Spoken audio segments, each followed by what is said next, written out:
Iran ने Israel को धमकाते हुए कहा है कि अगर गाज़ा पर हमला नहीं रुका तो होगा महायुद्ध। नमस्कार दोस्तों, मेरा नाम शशि और आप देख रहे हैं मेरे चैनल दलमांचल न्यूज़। तो चलिए इस वीडियो को शुरू करते हैं।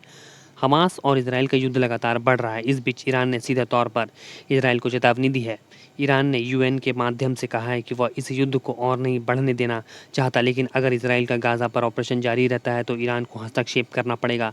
इजराइल और हमास के बीच युद्ध जारी है। इस बीच ईरान ने इजराइल को एक संदेश भेजा है जिसमें उसने कहा है कि वह हमास इजराइल युद्ध को और आगे नहीं बढ़ाना चाहता है।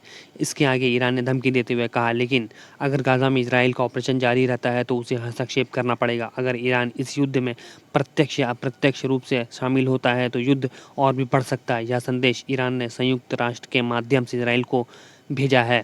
ईरान की ओर से यह धमकी तब आई है जब बाइडेन प्रशासन ईरान और लेबनान के समर्थन वाले हिजबुल्लाह को उस युद्ध में शामिल होने से रोकने की कोशिश कर रहा है। इस सप्ताह अमेरिका ने एक एयरक्राफ्ट कैरियर और लड़ाकू जेट भेजे हैं, लेकिन स्थिति को बिगड़ता देख अब यूएस ने दूसरा युद्धपोत भी भेजा है।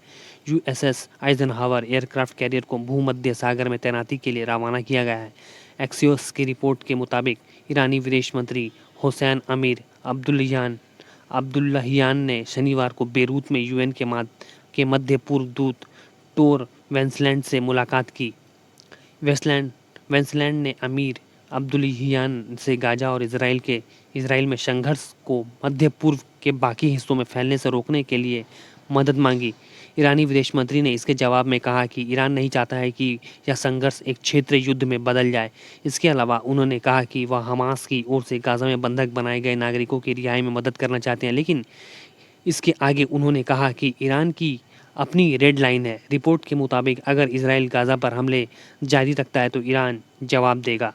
ईरानी विदेश मंत्री के बयान पर इजराइल के प्रधानमंत्री ऑफिस की ओर से कोई टिप्पणी नहीं आई है।